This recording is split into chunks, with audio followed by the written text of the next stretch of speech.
যারা কথায় কথায় অন্যের দোষ খুঁজে, তারা আজকেও অন্যের দোষ খুঁজবে। এই যে সাউথ আফ্রিকা বড় ব্যবধানে হারাইছে ওয়েস্ট ইন্ডিজকে ৯ উইকেটের বিশাল, বিশাল বড় জয় পেয়েছে সাউথ আফ্রিকা।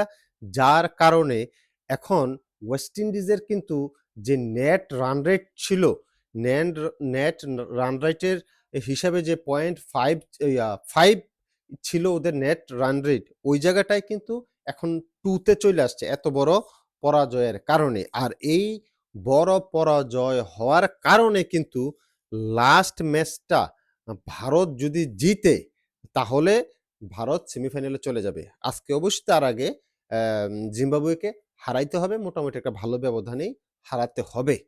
কি হতে পারে একটু আলোচনা করতে চাই। তবে তার আগে বলে নিচ্ছি, আপনার যদি সংসারে মন থাকে, যদি আপনি সাদাকে সাদা, কালোকে কালো বলেন, সালেমানি লবণ, পানিমানি আকুয়া বলেন, তাহলে চ্যানেলটাকে সাবস্ক্রাইব করবেন, পেজটাকে লাইক এবং ফলো দিয়ে পাশে থাকবেন। Hello viewers, it's me Roni bro, welcome to another new video. সাদাকে সাদা, কালোকে কালো বলিব, সাদাকে কালো, কালোকে সাদা বলিতে পারিব না, আইসক্রিম ব্যতীত কারো পা চাটিতে পারিব না। অল্প সময়ের ভিতরে বেশি কথা বলার ট্রাই করব, কারণ ম্যাচ শুরু হয়ে যেতেছে ভারত বনাম জিম্বাবুয়ে। এই ম্যাচটা অনেক গুরুত্বপূর্ণ। অবশ্যই, অবশ্যই ভারতকে এই ম্যাচে জিততে হবে। এর কোনো বিকল্প নাই।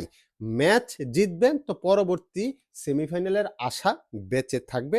আদারওয়াইজ এখানে মামলা খতম, আসামি খালাস, দুধ দিয়ে গোসল করে বাসায় চলে আসবে। সালেমানি লবণ, পানিমানি আকুয়া হয়ে যাবে আজকের ম্যাচ যদি ভারত হেরে যায়। তবে আমার কাছে মনে হয় না এই ধরনের কোনো অঘটন ঘটবে। জিম্বাবুয়ে আর সাউথ আফ্রিকার ভিতরে অনেক ব্যবধান।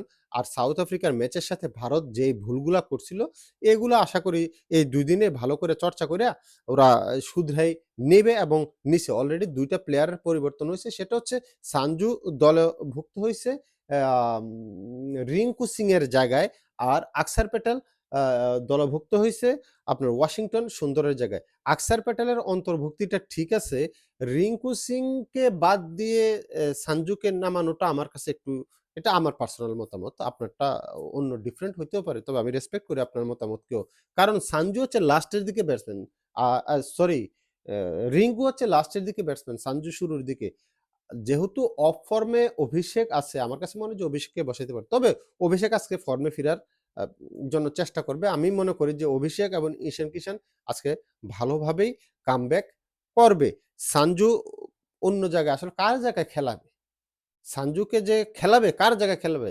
খেলালে তো আপনার অভিষেক শর্মাকে বাদ দিতে হবে। অভিষেক শর্মা উপর অনেক বড় আস্থা ভারত টিম ম্যানেজমেন্টের আছে, এটা বোঝা যাচ্ছে। যার কারণে আজকেও ওরা খেলাচ্ছে অভিষেক শর্মাকে। আর রিংকু সিং লাস্টের দিকে ওর নিজের খারাপ পারফরম্যান্স এর কারণে বাদ পড়ছে সেটা আমি বলব না। আসলে একজনকে বসাইতে হবে, যার কারণে বসাইছে। রিংকু সিং আমার অনেক পছন্দের প্লেয়ার। ফিল্ডিং এ তারপরে ব্যাটিং এ সব জায়গায় ভালো আমার কাছে মনে হয়। আমার পছন্দ হয়। এনিওয়ে ওই প্রসঙ্গে যাব না, ভিডিও বড় করব না। কিছুক্ষণ পরে আপনারা যখন দেখছেন হয়তো খেলা শুরু হয়ে গেছে। ভারত আগে ব্যাট করবে, যেহেতু জিম্বাবুয়ে টসে জিতে ফিল্ডিং করার সিদ্ধান্ত নিয়েছে। এখন প্রশ্ন, ভারত কত রান করলে আসলে জিম্বাবুয়েকে অনেক বড় ব্যবধানে ম্যাচটা হারাইতে পারবে? আমি আশা করি ২০০ প্লাস, ২০০ প্লাস স্কোর আজকে হওয়া চাই। এছাড়া কোনো গতি নাই। ২০০ প্লাস স্কোর হলে ১০০ রানের ভিতরে বা ১০০ রানের ভিতরে যদি জিম্বাবুয়েকে আটকাইতে পারে, তাহলে ওদের নেট রান রেটটাও বাড়বে এবং ম্যাচটাও জিতবে।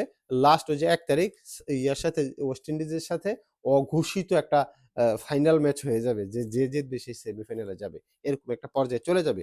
তবে সেই পর্যায়ে যাওয়ার আগে আজকে সালেমানি লবণ, পানিমানি আকুয়া করে দিতে হবে। তাদের সংসারের মন উড়িয়ে নিতে হবে। তাদেরকে দেশের বাড়ি পাঠায় দিতে হবে। পাঠাইয়া আম কাঁঠাল খাওয়ানোর ব্যবস্থা করতে হবে। কাকে? জিম্বাবুয়েকে। সেই কাজটা কি করতে পারবে? কি মনে হয় আপনার? তারা করতে পারুক বা না পারুক, আমরা চেষ্টা করব যে, আমরা দোয়া করব যে যেন এই কাজটা করতে পারে।